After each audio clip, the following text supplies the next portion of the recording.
નમસ્કાર ખેડૂત મિત્રો, કિસાન સફરમાં હું જગદીશ રોજાસરા આપ સૌનું સ્વાગત કરું છું. ખેડૂત મિત્રો, ખેડૂત સુખી તો બધા સુખી, આ વાત લઈને આપણે દરેક વખતે અલગ અલગ ખેડૂતોને મળતા રહેલા છીએ. ખેતીમાં કેમ ખર્ચ ઘટે અને ઉત્પાદન કેમ વધે એના માટેના હર હંમેશના પ્રયત્નો છે આપણે કિસાન સફરના રહેલા છે. આપણે દર વખતે કોઈક વિશેષ પાક, કોઈ વિશેષ વ્યક્તિ અથવા તો કોઈ વિશેષ માહિતી સાથે મળતા રહેલા છીએ, જેથી કરીને જે બીજા ખેડૂતો છે એમને સુધી એક સારો મેસેજ પહોંચે. તો આજે આપણે એવા જ એક આપણા પ્રગતિશીલ અને યુવાન ખેડૂત કે જેઓ વિછિયા તાલુકાના રેવાણિયા ગામમાં પ્રાકૃતિક ખેતી કરી રહેલા છે. તો આપણે એમનો પરિચય લઈ અને પછી એમની જે ખેતી પદ્ધતિઓ છે એને નિહાળીએ, જેનાથી આપણને ખ્યાલ આવે કે આ પ્રાકૃતિક ખેતીના જે વિવિધ આયામો છે એને જ્યારે આપણે ઇમ્પ્લિમેન્ટેશન કરીએ છીએ ગ્રાઉન્ડ લેવલ ઉપર, તો કેવા કેવા પ્રશ્નો આવે છે અને એને નિવારવા માટે એમણે કેવા કેવા પગલાઓ ભર્યા છે અને એ કઈ રીતે સફળ બન્યા છે એની આપણે વાત કરીએ. રસિકભાઈ, તમારો પૂરો પરિચય આપો જેથી કરીને આપણે આગળની વધીએ. મારું નામ છે જમોડ રસિકભાઈ રામજીભાઈ, ગામ રેવાણિયા, અને મોબાઈલ નંબર છે 97 37 95 99 83. તમારા ફાર્મની એક વિગત આપી દેજો. અન્નપૂર્ણા પ્રાકૃતિક ફાર્મ. રસિકભાઈ, તમે આ પ્રાકૃતિક ખેતીની શરૂઆત કેવી રીતે કરી અને કેટલો સમય થયો છે? તમને આ પ્રાકૃતિક ખેતી કરવા પાછળની પ્રેરણા ક્યાંથી મળી અને પ્રાકૃતિક ખેતી શા માટે જરૂરી છે એના વિશે અમને માહિતી આપશો. હા, એમાં એવું છે કે સાહેબ, પ્રાકૃતિક ખેતી તરફ વળવાનું એક જ કારણ હતું કે શરૂઆતમાં જે હું ખેતીમાં આવ્યો ને 2018માં, બરાબર, ત્યારથી એકાદ વર્ષ મેં રાસાયણિક દવાને એવું છંટકાવ કર્યો, પણ છંટકાવ દવાના કર્યા પછી આપણને શરીરના અમુક ખંજવાળ આવે, અમુક એવી બધી પ્રોબ્લેમ મંડી થવા, એટલે આડઅસર થઈને એવું બધું થયું. અને પછી કીધું આવું થવાનું કારણ શું, અને ઘરમાં કંઈક અવારનવાર તકલીફ આવે, કોઈ રોગચાળો આવે, તો કીધું આ બધું શું છે, શેના લીધે આપણને તકલીફ થાય છે, એવું આમ જોયું ને એટલે ફોનનો યુગ હતો એટલે યુટ્યુબ દ્વારા વિડીયોમાં અવારનવાર જોતો રહ્યો. બરાબર.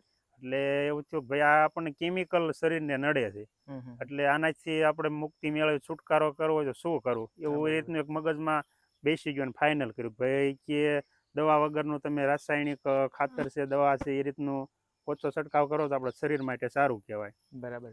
એટલે એવી શરૂઆત કરી કે ભાઈ આપણે જમીનને ઝેર આપવું નથી, આપણે જમીનને ઝેર ન આપીએ તો આપણને ખોરાકમાં આવવાનું નથી. બરાબર છે, કારણ કે જેવું આપણે વાવીએ છીએ એવું જ લણવાના છે, જેવું નાખીએ છીએ એવું જ આપણે પામવાના છે અને આપણે જ ખાવાનું છે. એટલે એક વર્ષ એવું થયું કે ભાઈ થોડી ઘર પરિવાર માટે આપણે શાકભાજી છે કે એવું બધું કરવી, અનાજ કઠોળ છે. ત્યાં વર્ષે મેં કપાસનું વાવેતર પહેલા શરૂઆતમાં કર્યું હતું.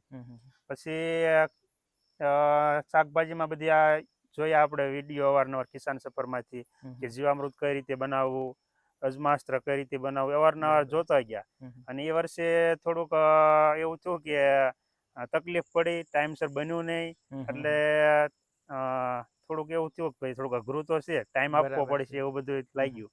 પણ તો એ કે છોડવું નથી, જે થાય. પણ આપણા માટે જે દવા છંટકાવ કરીને જો દવાખાને જવું પડે અને પીડા સહન કરવી, એના કરતાં મને સારું લાગ્યું. બરાબર છે. ખેડૂત મિત્રો, પ્રાકૃતિક ખેતીમાં આ એક પાઉઝ કર્યો. મિત્રો, આપણે જોયું કે પ્રાકૃતિક ખેતીમાં છે ને એ શરૂઆત કરીએ એટલે મોટા ભાગે એવું બનતું હોય, કારણ કે જે ખેડૂતો પોતે જ ખેતી કરી રહેલા છે, જેઓ સતત ને સતત ખેતીમાં ધ્યાન આપે છે, એ ખેડૂત મિત્રો કરી શકવાના. અત્યારનો યુગ એવો છે કે ખેતીથી લોકો વિમુખ થતા રહેલા છે. મજૂરથી ખેતી કરે, યાંત્રિક સાધનોથી ખેતી કરે છે, કારણ કે મેન પાવર અત્યારે બહુ ઓછો છે, મજૂરો મળવા ખૂબ જ મુશ્કેલી છે. જ્યારે અમારા જસદણ વિછિયા પંથકમાં મોટા ભાગના ખેડૂતો છે પોતે જ ખેતી કરે છે, નહીં કે ભાગીદાર રાખી અથવા તો બીજા આપણે જે દાહોદ સાઈડના આપણા ભાઈઓ આવે છે તો એમની પાસે ખેતી કરાવી, એવું આપણે અહીંયા આખો ઓછું વાતાવરણ છે. બરાબર. એટલે મોટા ભાગે ખેતીમાં સતત ને સતત, અને પ્રાકૃતિક ખેતીમાં થાય છે એવું કે આગોતરું આયોજન જોઈએ.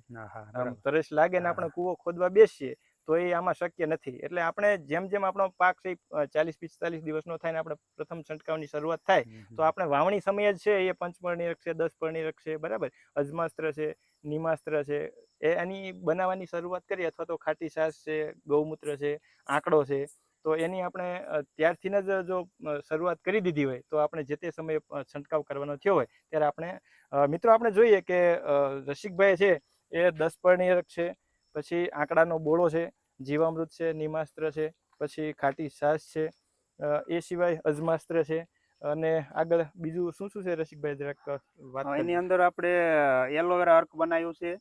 બતાવજો. ત્યાર પછી હમ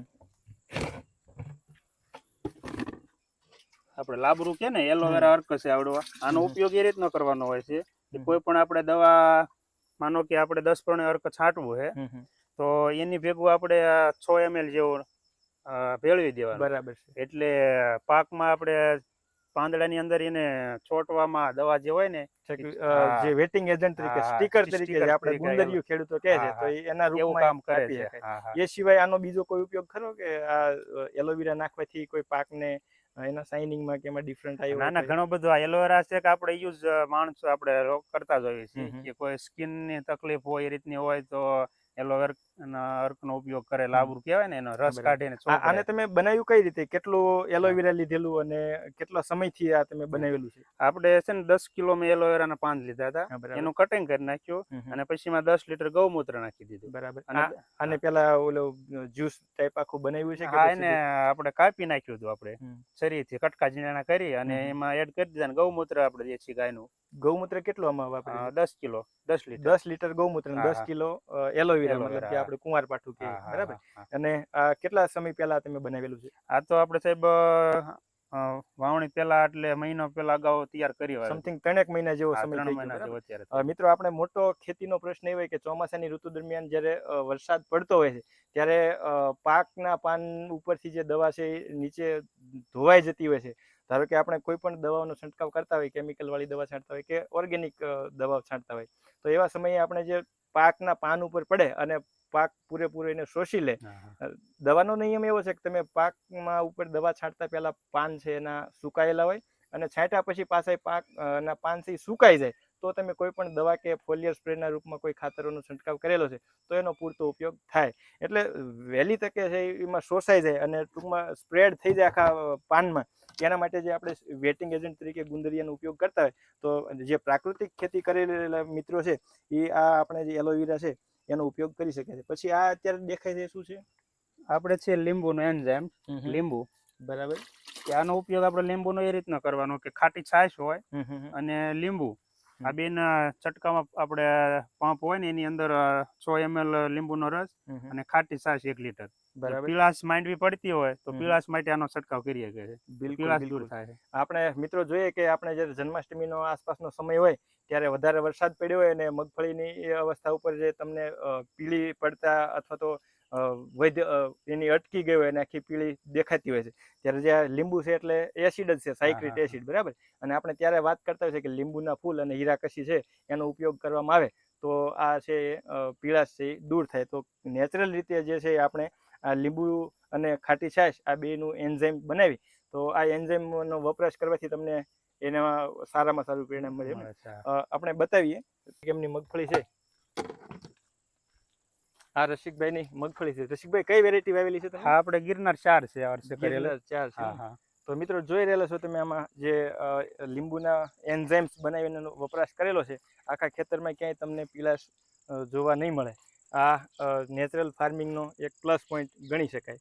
આ સિવાય રસિકભાઈ, તમે કયા કયા પાકોનું વાવેતર કરો છો? જે પ્રાકૃતિક ખેતી તમે શરૂઆત કરી પછી કેવા કેવા પ્રકારના પાકોનું વાવેતર કરેલું છે, અને એ પાકોનું વેચાણ માટે તમે શું વ્યવસ્થા કરો છો એ પણ અમારા ખેડૂત ભાઈઓને વાત. હા, મેં જે વાત શરૂઆતમાં કરીને કે પહેલા વર્ષે મારે કપાસ હતો, એટલે કપાસમાં તો આપણે કોઈ વેચાણમાં અલગથી કઈ માર્કેટિંગ હોતું નથી. બરાબર. એટલે બીજા વર્ષથી તો પછી મેં એવું કીધું કે ભાઈ આપણે તેલની જરૂર પડે છે, તો ઘર માટે તેલ તો બહારથી લાવવું જોઈશે. બરાબર. તો કીધું મગફળીનું વાવેતર કરીએ એટલે ઘરનું તેલ થઈ જાય. અને વેચાણ માટે કરવું હોય તો વેચાણમાં તેલ વેચાઈ જાય છે. અને ત્યાર પછી બાજરી કરીએ છીએ અને શિયાળુ પાકમાં ચણા ઘઉંનું વાવેતર કરીએ છીએ, એટલે એનું વેચાણ થઈ જાય છે. તમે આ ચોમાસુમાં જે મગફળી કરો છો તો કેટલા ડબ્બા તેલ છે તમારે આ જમીનમાંથી તમે ટૂંકમાં મગફળીમાંથી તૈયાર કરો છો, અને એનું તેલના ડબ્બાનું માર્કેટિંગ કઈ રીતે કરો છો એ પણ વાત કરજો. હા, એમાં એવું છે કે જે ગયા વર્ષે મેં આમાંથી 6 વીઘાની મગફળી હતી, એમાંથી 30 થી 35 ડબ્બા જેવું તેલ કઢાયું હતું. હમ. પછી એમાં ઘર પરિવાર માટે 5 ડબ્બા જેવું રાખ્યું. ત્યાર પછી 30 ડબ્બાનું વેચાણ કર્યું હતું. બરાબર. અને એનું વેચાણ આપણે આમ સગા સંબંધીમાં તો ઓછું ગયું છે, કારણ કે બધાને આપણે અહીંયા તો જમીન પોતાની મોટા ઉરતું હોય. ભાગના ખેડૂતો પોતે જ હોય ને પોતાની જ હા, હા. મગફળી કરતા હોય એટલે પોતે એટલે દેશી આપણે ઘાણીથી લાવી. વોટ્સઅપ છે, ફેસબુકના માધ્યમથી જાહેરાત કરી અને અમદાવાદ છે, રાજકોટ છે, એવા સિટીમાં 2 ડબ્બા છે, 3 ડબ્બા એ રીતનું વેચાણ કર્યું છે. આમ તમને એના જે કસ્ટમર છે એ મળી રહેતા? હા, હા, મળી રહેતા. અને એના ભાવ એ લોકોએ અમે 4000 રૂપિયાનો એક ડબ્બાનું વેચાણ કર્યું છે. તો ખૂબ સરસ રસિકભાઈ આપણને વાત કરી. ખેડૂત મિત્રો, આપણે આ જ જોવાનું છે કે પ્રાકૃતિક ખેતી કરતા ખેડૂતોએ માર્કેટ પોતાએ જ બનાવવાનું છે. કારણ કે તમે જે પ્રોડક્શન તૈયાર કરો છો એનું મૂલ્યવર્ધન નહીં કરો, તમે જેની કિંમત નહીં કરો, તો આ સામેવાળા વ્યક્તિઓને કાંઈ એવું નથી કે ભાઈ આ તો ઓર્ગેનિક છે, પ્રાકૃતિક છે, તો આના આપણે વધારે ભાવ આપીએ. કારણ કે સામેવાળી વ્યક્તિને તો જેમ સસ્તું પડે એવી રીતે જ મેળવવાના છે. અને આનું હજી અલગ માર્કેટ ધીમે ધીમે કરતા ગવર્મેન્ટની એવી પોલિસી છે કે તાલુકા મથક ઉપર છે એ વેચાણ માટેની જગ્યાઓ આપેલી છે. પણ હજી એટલી અવેરનેસ નથી કે દરેક ખેડૂતો છે એના માટે અવેર થાય. અને અહીંયા આપણી જે આખી પરંપરા એવી છે કે બધા જ ખેડૂતો છે એટલે પોતપોતાની રીતે પોતાને થાય એટલું કરતા હોય. એટલે જ્યારે આપણે મેટ્રો સિટીમાં મોટા શહેરોમાં છે એનું માર્કેટિંગ કરીએ તો આ સોશિયલ મીડિયાનો યુગ છે, આમાં કંઈ બહુ અઘરું નથી. આ તમને ધારો કે ફેસબુક કે વોટ્સએપના માધ્યમથી માર્કેટ તમે કરો છો તો એમાં તમને શું ખર્ચ થયો અથવા તો શું મુશ્કેલીઓ આવી એવું કંઈ બનેલું કે ભાઈ તમને આમાં માર્કેટિંગ કરવામાં તકલીફ પડી હોય એમ? ના, એમાં તો તકલીફમાં તો એવું કાંઈ નથી પડ્યું. અને કોઈ ખર્ચ નથી એમાં, કારણ કે એ લોકો આપણો નંબર આપેલો હોય છે તો સામેથી ફોન કરે છે. બિલકુલ. અને એવડા એ લોકો પૈસા આપણને પેમેન્ટ કરી દે છે, એટલે આપણે એનો માલ મોકલાવી દઈએ છીએ વ્યવસ્થિત રીતે. ખૂબ સરસ. જો કોઈ આપણા જે કિસાન સફર સાથે આપણા 4.5 લાખ જેટલા સબસ્ક્રાઈબર છે અને લાખોની સંખ્યામાં વ્યુઅર્સ છે, કદાચ કોઈ વિસ્તારના કોઈ ખેડૂતો મગફળી નહીં કરતા હોય અથવા તો એમને એવું સારું તેલ ખાવું હોય તો આપણે રસિકભાઈ શરૂઆતમાં જેનો એક હેલ્પલાઇન નંબર પણ આપેલો છે, તો આવું સારું પ્રાકૃતિક ખેતીથી તૈયાર કરેલ જે સિંગ તેલ છે એ ખાવું હોય તો રસિકભાઈનો તમે સંપર્ક કરજો, એ તમને આવી રીતે પહોંચાડી શકશે. હવે બીજી વાત એ કરવી છે કે આખા સૌરાષ્ટ્રમાં સૌથી વધારે વરસાદ છે એ દરિયાકાંઠાના વિસ્તારો અને જામનગર, દ્વારકા અને પોરબંદર સાઈડ બહુ જ પડ્યો એમ. ત્યારે આપણા જસદણ વિછિયા પંથકમાં છે એ શું કહેવાય કે આપણે માપે મેળે પડ્યો એમ. આપણને આમ જે ગણીએ છીએ કે ભાઈ માઇનોર નુકસાન છે, પણ તેમ છતાં આપણે તો શું કહેવાય કે ભાઈ જેટલી જરૂરિયાત હતી એ મુજબનો જ પડ્યો છે. આ કદાચ વરસાદ આ સિઝનનો જે જન્માષ્ટમી ઉપર થયો એ ન થયો હોય તો આપણું વરસ એ આખું નિષ્ફળ જાય એવી પરિસ્થિતિ હતી એમ. ત્યારે આપણે જોઈએ છીએ કે સરસ મજાનો પાક છે એ આપણે ઊભો છે. એ સિવાય રસિકભાઈ, તમે આ મિલેટ વર્ષ સરકારે હમણાં જ ઉજવ્યું, તો આ જે કાંગ છે, નાગલી છે, બંટી છે, વરી છે, સામો છે, બરાબર, કોદરા છે, એવા પણ થોડા પ્રયોગાત્મક રીતે તમે કરેલા છે. બસ આ વર્ષે આપણે બિયારણ પૂરતું કર્યું એટલે આવતા વર્ષથી વધારે વાવેતર કરી શકીએ. અને આ તો પેલાની ઓલા ઘોડે કે ખાતા તે કાંગ ને રોટલો ની આપણે બાજરીની જગ્યાએ સારું છે. હલકા ધાન્યો છે એ આપણે પચવા માટે ખૂબ જ સરળ છે અને જે શું કહેવાય કે આરોગ્યની દ્રષ્ટિએ પણ એટલા જ સારા છે. એટલા માટે આપણે જે સરકારે પણ અભિયાન, જે પોષણ અભિયાન છે એમાં પણ હવે આને મિલેટને છે એ સ્થાન આપ્યું છે. તો આ પણ એક વિસરાતી જતા આપણા જે હલકા ધાન્યો છે, તૃણ ધાન્યો છે, એને પ્રોત્સાહન મળશે અને પ્રાકૃતિક ખેતી કરતા ખેડૂતો હવે આના તરફ ધીમે ધીમે વળ્યા છે. દેશી વેરાયટીઓ અને જૂના આપણા આ તૃણાહારી જે ધાન્યો છે એને અમલમાં લઈ અને આપણા જે સ્વાસ્થ્ય છે એને સંબંધિત ઓલું થશે. અને આ ધીમે ધીમે તમે પ્રાયોગિક ધોરણે ચાલુ કર્યું છે તો લગભગ મોટા ભાગના ખેડૂતો હવે અપનાવતા થયા છે. આપણે હિતેશભાઈ મેણિયા છે એ તો પણ બહુ સારી એવી જે મિલેટમાં છે એ કામ કરી રહ્યા છે. અને જે જૂના દેશી બિયારણો છે એ ભેગા કરી અને બીજ બેંકનું પણ કામ કરી રહ્યા છે. ખેડૂત મિત્રો, રસિકભાઈ આપણને ખૂબ જ સરસ મજાની એમના પ્રાકૃતિક ફાર્મ અન્નપૂર્ણા પ્રાકૃતિક ફાર્મ છે એમને આપણે વિઝિટ કરાવી અને એમને જાતે જ માર્કેટ પોતે ઊભું કર્યું છે. એ સિવાય રસિકભાઈ છે એ ખેતીવાડીનો સામયિક કહ્યું છે આપણે કૃષિ પ્રભાત, હા, એમના પણ તેઓ વિછિયા અને જસદણ વિસ્તારના રિપોર્ટર છે અને સારું એવું એમાં પણ એવો કામ કરી રહેલા છે. આપણે એને શુભેચ્છાઓ આપી કે એમના એ ફિલ્ડમાં પણ એ વધારે આગળ વધે અને ખેડૂતોને છે એ ઉપયોગી આવી પ્રેરક વાતો છે, નાની નાની વાતોમાંથી જ આપણે શીખવા મળે છે. અને સારા અનુભવો છે એ એકબીજાને શેર કરતા રહીએ તો એ બીજા ખેડૂતો માટે ઉપયોગી થાય. ખેડૂત મિત્રો, તમે અમારો આ છેલ્લે સુધી વિડીયો જોવા માટે હું આપ સૌને ફરી અભિનંદન આપું છું. રસિકભાઈ, તમે અમારા ખેડૂત મિત્રોને કિસાન સફર વિશે શું કહેશો? હવે ખેડૂત મિત્રોને હું એ જ કહેવા માંગુ છું કે કિસાન સફર ચેનલ રહીને એ એવું છે કે કોઈ પણ ખેડૂતને ખેતી કરવી અઘરી હોય અથવા તો શરૂઆતમાં ખેતીમાં આવ્યા હોય તો આની અંદર એટલા બધા વિડીયો છે કે એને દરેક નિવારણમાંથી મળી રહે છે. બરાબર છે. કે તમને શું એનાથી ફાયદો થયો તમને પર્ટિક્યુલર વ્યક્તિગત રીતે? હા, ના મને તો એમાંથી ઘણો બધો ફાયદો થયો છે, કારણ કે શરૂઆત આમ ગણો તો મેં કિસાન સફર ચેનલના વિડીયો જોઈને જ શરૂઆત કરી છે. એટલે કોઈ પણ ખેડૂતને મેં કીધું ને કોઈ પણ અઘરું હોય, ન ખબર હોય કે શું કરવું, તો અવશ્ય આ ચેનલને જોઈને જોડાયેલા રહે ને તો એમાંથી બધા માહિતીને મળતી રહે છે. બિલકુલ.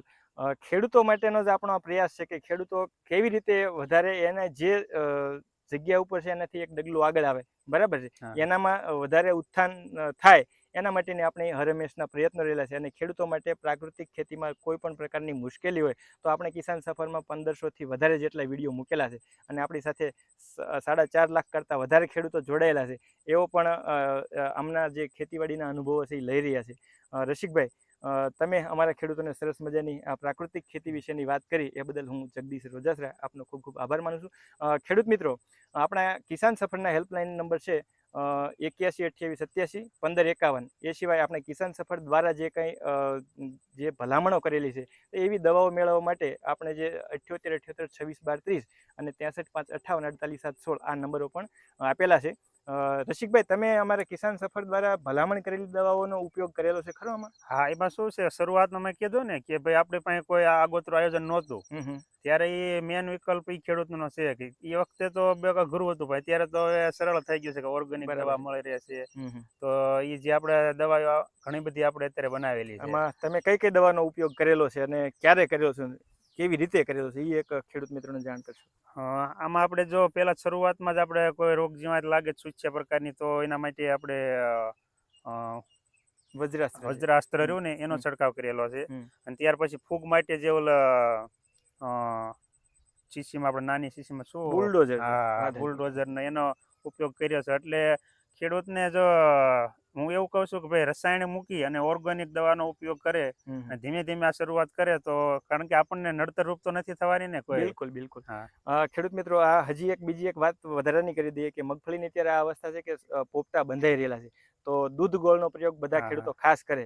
250 ml ગાયનું દૂધ અને 100 ગ્રામ દેશી ગોળ આ મુજબ છંટકાવ 15 દિવસના અંતરે 2 વખત જો કરી દેવામાં આવે તો મગફળીમાં અત્યારે જે પોપટા બંધાઈ રહેલા છે એ દાણા મજબૂત થાય અને તેલની ટકાવારી પણ યોગ્ય જળવાય રહે. અને જો આ તમે નહીં કરતા હોય તો સ્ટેપ અપ જે છે રસિકભાઈ, જે ઇઝરાયેલની નેનો ટેકનોલોજી દ્વારા ઉત્પાદિત છે અને સોયાબીનના અર્કમાંથી તૈયાર કરેલો છે, એ 25 ml પ્રતિ પંપ મુજબ જો એને 15 દિવસના અંતરે 2 છંટકાવ કરી દેવામાં આવે તો આપણે જે મગફળી છે એના ઉત્પાદનમાં 10 થી 15% જેટલો ચોક્કસ વધારો થાય છે. આ અમારા હજારો ખેડૂતોના અનુભવો છે અને છેલ્લા 2 વર્ષથી ખેડૂતો પુષ્કળ પ્રમાણમાં વાપરી રહ્યા છે.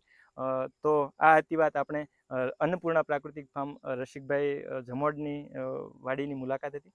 ખેડૂત મિત્રો, આ વિડીયો તમને કેવો લાગ્યો? જો સારો લાગ્યો હોય તો અન્ય ખેડૂતો સુધી આ પહોંચાડી અને આ સવિશેષ માહિતી દરેક ખેડૂતો સુધી પહોંચે એટલા માટે શેર કરી દેજો. ખેડૂત મિત્રો, ખેડૂત સુખી તો બધા સુખી. આભાર.